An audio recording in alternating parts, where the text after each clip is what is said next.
এবং আমি যখন দেখেছি যে একটা পার্টি এদিকে চলে আসছে আরেকটা পার্টি ওইখানে, আমি মাঝখানে অবস্থান নিয়েছি আমার ফোর্স, যাতে ইমিডিয়েটলি আর কাউন্টার অ্যাকশন এগুলো না হয়। ইমিডিয়েটলি এটা ছাড়িয়েছি, আগুনটা যেন ছড়িয়ে না যায়, ওইটাকে আমরা একটু রিজেক্ট করেছি। And then we contacted the person যার জন্য এটা ইগনাইটেড হয়েছে, যে সদা এমন কোনো কিছু না করেন এখানে এটা নষ্ট হবে। উনি কথা দিয়েছেন যে আর হবে না। অ্যান্ড নেক্সট ডে কিন্তু দ্যাট টুক প্লেস। উনি কিন্তু একটা দেওয়ার কথা ছিল, একটা দেওয়ার কথা ছিল। এবার নগদের 150 কোটি টাকা বেহাতের অভিযোগ উঠেছে নাহিদ ইসলামের সাবেক পিএর বিরুদ্ধে।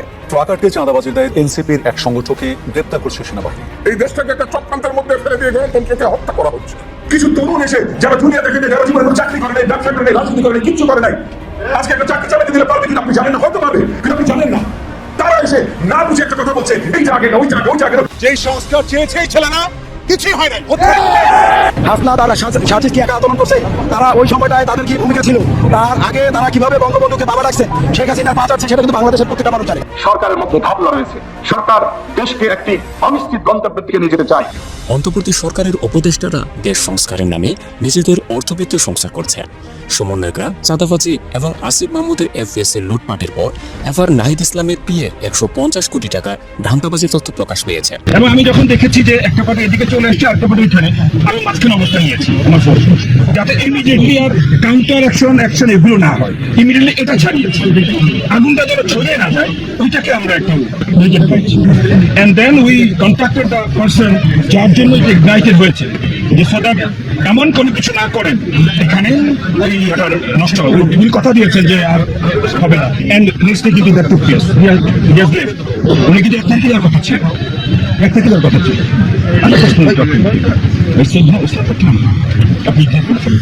এখন যেটার জন্য একটু আপনাদের মধ্যে একটু হয়তো একটু আন্ডারস্ট্যান্ডিং ভুল আর কিছু। Bangladesh army is not patronising anybody, it is for the cause of the country, that দেশের স্বার্থ। I am also human being like you. আপনি যেমন পারসিভ করেন, আমার তো মাঝে মাঝে কিছু কিছু জিনিস পারসিভ করা আসে, বাট নোয়িং ফুললি ওয়েল যতক্ষণ আছে, শরীরে রক্ত যতক্ষণ আছে, we are not going to promote anyone যে দেশের বিরুদ্ধে করে। সো আপাতত স্ট্যান্ডিংটা কি, যে জনগণের অসুবিধা করে, ভ্যান্ডালিজম করে, মবের নামে যে আগুন লাগায়, ঘরকে ভাঙচুর করে, এই পার্টিটাকে আমরা বার্তা দেয়া না, এটা করার সুযোগ নেই এখন। এখন এতে যদি আমাদের একটু রিফাইন করার সুযোগ থাকে, আই নিড ইউর অ্যাসিস্ট্যান্স। আমাকে যদি অ্যাসিস্ট করে, আপনি শুধু দেখেন, let me assist, আপনাকে অ্যাসিস্ট করুক, and you see whether we take proper action at our end or not. এরপর আপনার বাচ্চা ভুল যান। আমি শুধু এতটুকু আশ্বস্ত করলাম। এটাতে আমরা টোটালি এগ্রি করি। আমাদের কথা হচ্ছে এই ধরনের ঘটনা ঘটার যারা প্রভাবক, তারা যেন এই প্রভাবকটা বা এই প্রভাবিত এইভাবে না করতে পারে। মানে আমরা খুব স্বাভাবিকভাবেই চাই, আমার মনে হয় আমরা এটা বিশেষ করে উত্তরবঙ্গের মানুষ শান্তিপ্রিয়, এবং আমরা এটা আমাদের জায়গা থেকে নির্দিষ্ট স্বীকারও করবো যে অভ্যুত্থান পরবর্তী বাংলাদেশের এখন পর্যন্ত আইন শৃঙ্খলা যতটা আছে, ভালো আছে, এটার জন্য বাংলাদেশ সেনাবাহিনীর একটা গুরুত্বপূর্ণ অবদান আছে, কোনো সন্দেহ নেই। আমাদের জায়গা থেকে যেটা আসলে প্রত্যাশা, দেখেন এই জায়গাটাতে রংপুরের এই জায়গাটাতে এতদিন ধরে এরকম কিছু কিছু দেখা যায়, এই যে লং, আমি বলবো যে 9 months, কিন্তু আপনি যে কোনো বর্তমানে বাংলাদেশের সক্রিয় রাজনৈতিক দল যারা আছে বিরোধী, তাদের জায়গা থেকে আপনি মতামতটা নিয়ে দেখবেন। এটা আমরা আমাদের জায়গা থেকে মনে করি, কারণ এটা তারা প্রুফ করে গেছেন বা তারা এই কাজগুলো করে গেছেন যে জাতীয় পার্টি আওয়ামী লীগের একটা বি টিম। সো একই কনসিকুয়েন্স তাদের হওয়ার কথা ছিল, কেন হয়নি আমরা এটা সরকারকে জিজ্ঞাসা করবো, এটা আমরা আমাদের স্বরাষ্ট্র মন্ত্রণালয়ের যিনি মাননীয় উপদেষ্টা আছেন তাকে জিজ্ঞাসা করবো। কিন্তু মানে আমরা আমাদের জায়গা থেকে যে জিনিসটা প্রত্যাশা করি, যে ঘটনার যেহেতু খুব স্বাভাবিকভাবে এরকম আমরা প্রত্যাশা করি না, সো এটা কেন ঘটনা একদম শুরু থেকে আসা উচিত। আরেকটা আমাদের জায়গা থেকে রিকোয়েস্ট, এখানে আমাদের বিএনপির স্থানীয় নেতৃবৃন্দ আছেন, এখানে বৈষম্যবিরোধী ছাত্র আন্দোলন আছেন, মানে ওনাদের সাথে আপনি অবভিয়াসলি ক্লিয়ার করে দিলাম, এটাতে একেবারে বিপদের কিছু নেই। তাহলে মনে হয় সম্পর্কটা মনে হয় আমরা বুঝি নাই, ঠিক আছে? কারণ আমি ভেবেছি, আমি যে কানেকশনটা গ্রো করেছি গত 9 মাসে, আমি ভেবেছি কি I can call into any time. তাহলে মানে আমার একটু ভাবনার ভুল আছে। আমি মনে করি, কারণ আমি জানি হোয়েন ইউ আর সিক, তাহলে কোন ইন্টারপার্সোনাল রিলেশন থাকলে আমি ওটা জানি। সো ওইটা কাইন্ডলি এত রাতে নর্মালি যদি অফিসে নিতাম, আপনার প্রেক্ষাপটে আমি যখন ক্যান্টনমেন্ট ওকে ডাক্তার নিতে রাখি, ওদেরকে ওপেন সবার সামনে। সেটা কিন্তু এরকম না, আমরা বিভিন্ন সবাই কিন্তু কোঅপারেট করছি যখন যেখানে দরকার হয়েছে। সবাইকে অনুরোধ করছি, প্লিজ ডু নট পারসিভ। আপনারা পারসেপশন করেন না। এক একজন এক এক মেধার, এক একজন এক এক শিক্ষাগত যোগ্যতার, এক একজনের বয়স এক এক রকম। সো আপনার পারসেপশন মিলবে না, বাট দি মোমেন্ট আপনি এটাকে ছড়িয়ে দেবেন, যে শুনবে সে কিন্তু খারাপ ভাবে নেবে। So for the sake of the country চলো আমরা গঠনমূলক চিন্তা করি। আমি যদি ভালো কিছু নাও বলতে পারি, let us not talk bad, যেটা ঠিক না। ভাইটা এসে দেখলেন আমরা উই আর বিন টেকিং ঠিক আছে, আমরা শেষ করি, তাই না? না, আপনার ওই ধারণাটা নিয়ে যেতে হবে যে this Bangladesh army is working for the cause of the country, আর কিছু না। এটা যদি আপনাদের একটু চিন্তাধারা অ্যালাইনমেন্টের একটু ডানবাম হয়, সেটা আমরা সব অ্যাডজাস্ট করে নিই। আমি কি আজকে রাতে এখানে এই সময়টা কাটানোর কথা আছে? কয়টা বাজে রাতে এখন বলেন? 2টা বাজে। But it is for the sake of the country, আর কিছু না। আমি দুটো বন্ধু আপনার সাথে আমি কথা বলতাম, আপনি বোঝেন এইটা বাইরেও তো আওয়াজ পেতাম না, কি নিউজ হইতো, কারণ সবাই তো ঢুকতে পেত না। Am I clear? আপনি যদি একটু খেয়ে যেতে হবে কিছু না, এত রাতে you have become our guest now.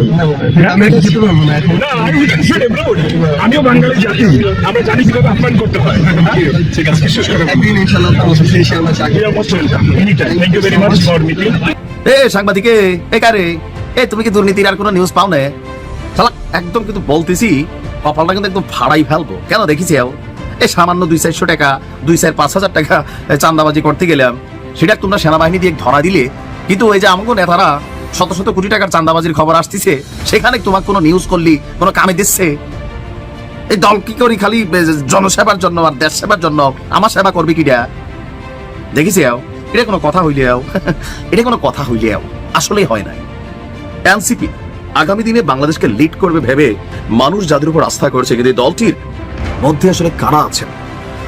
এই দলটির যিনি প্রধান আছেন আহ্বায়ক নাহিদ, তার সাবেক বিয়ের বিরুদ্ধে 150 কোটি টাকার অভিযোগ একটু আগে শুনলেন। এই দলটির যিনি সার্জিস আছেন, জমিদারের ছেলের গল্প শুনেছেন। এই দলটির যিনি ছুপা উপদেষ্টা আছেন আসিফ মাহমুদ, তার বিয়ের 300 কোটির গল্প শুনছেন। এনসিপির আরেক দরবেশ, মানে যে পাঠ্যপুস্তক বইয়ে দুনিয়ার ধান্দা করে ফেলছে, বিদেশ যাত্রা নিষেধাজ্ঞা আসছে। তো এই দলটির বাকিদের আসলে কি অবস্থা? আজকে সেনাবাহিনীর হাতে আটক হয়েছে এক চাঁদাবাজ এনসিপি নেতা। তবে এগুলা ছোটখাটো নেতা, যাই হোক, তারপরেও এখন দল দেখাও তো আলোচনায়। টেকা রে টেকা, চোদানের পুত্র খালি টেকা। কুমিল্লার বাসায় জোশের ঠেলায় কইয়ালাইছি, কারণ ভাই কারে বিশ্বাস করবেন? বরাবরই বলছিলাম নানান কিছু তলে তলে ঘটতেছে, হয়তোবা সামনে আসবে। তবে আজকে যে অভিযোগ এসেছে, সেই অভিযোগ নিয়ে আমরা নাহিদ ইসলামের দৃষ্টি আকর্ষণ করছি। ইনকিলাব ইনকিলাব জিন্দাবাদ জিন্দাবাদ। তখনই গলার মধ্যে ফাটা আওয়াজ আসছে। এবার কি আওয়াজ আসবে আমি জানি না। বড়ই দুঃখজনক বিষয়, 150 কোটি নাহিদের পিয়ে 150 কোটি টাকা মাইরা দিছে অভিযোগ নগদের। চিন্তা করেন তাহলে বাকিরা কত মারছে? মাত্র 9-10 মাসে এত বড় অ্যামাউন্ট। ওই আসিফের পিয়ের 313 কোটি, স্বাস্থ্য মন্ত্রণালয়ে শুনছি 400 কোটি। ভাই খালি কোটির খেলা। আর জুলাই আগস্টের যোদ্ধারা বৃষ্টির খেয়ে যারা মরা শুরু করছে, এদের সংখ্যা আরো বড় হবে, কারণ ধান্দা সবার মতন করছে। যখন জিজ্ঞেস করছে টাকা কই থেকে আসছে, দিছে নাম বলা যাবে না। নাম বলবে কিভাবে? আসুন দেখি কি অভিযোগ। অন্তর্বর্তী সরকারের সাবেক তথ্য উপদেষ্টা এনসিপির প্রধান আহ্বায়ক নাহিদ ইসলামের তৎকালীন পিএ আতিক মোরশেদের বিরুদ্ধে গুরুতর অভিযোগ উঠেছে। মোবাইল ব্যাংকিং সিস্টেম নগদের 150 কোটি টাকা মাইরা দেওয়া অভিযোগ তার বিরুদ্ধে। এছাড়া নগদের গুরুত্বপূর্ণ পদে স্ত্রী সহ আত্মীয়দের চাকরি দেওয়ার অভিযোগও তার বিরুদ্ধে। নগদে তার কোনো পদ পদবি নাই, কিন্তু সেখানে অফিসও করেন। আর এই সকল অভিযোগ তুলেছে আপনার গণ অধিকার পরিষদের সাধারণ সম্পাদক রাশেদ খান। বলছে যে নাহিদ ইসলামের পরামর্শেই আতিক মোরশেদ এসব কাজে জড়িত কিনা।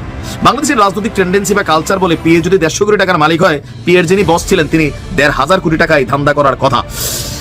ফেসবুক পেজে এক পোস্টে ঝড় তুলেছেন রাশেদ। বলছেন সাবেক তথ্য উপদেষ্টা নাহিদ ইসলামের বিশেষ সহকারী মানে পিএ আতিক মোরশেদের বিরুদ্ধে বেশ কিছু গুরুতর অভিযোগ আসলেও নাহিদ ইসলাম দায়িত্বে থাকাকালীন তার বিরুদ্ধে কোনো ব্যবস্থা গ্রহণ বা মন্ত্রণালয় থেকে তদন্ত কমিটিও গঠন করেননি।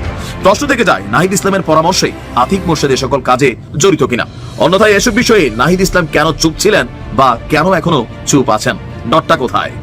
একটি পত্রিকায় প্রকাশিত সংবাদের বরাত দিয়ে রাশেদ বলছেন যে নগদের ডেপুটি সিইও মুইজ নাসতিম তকির সাথে মিলে এই টাকাটা মাইরা দিছে আতিক মোরশেদ। দিনাজপুরের পার্বতীপুরে চলন্ত ট্রাক আটকে চাঁদা দাবি করার সময় জাতীয় নাগরিক পার্টির এক নেতাকে গ্রেপ্তার করেছে সেনাবাহিনী। বৃহস্পতিবার রাতে মিঠাপুকুর ফুলবাড়ি রোডে অভিযান চালিয়ে তাকে আটক করা হয়। ওই নেতার নাম হচ্ছে তারিকুল ইসলাম। তিনি উপজেলার পশ্চিম রাজাবাসর গ্রামের মৃত মাহমুদুল সরকারের ছেলে এবং এনসিপি পার্বতীপুর উপজেলার সংগঠক হিসাবেও পরিচিত।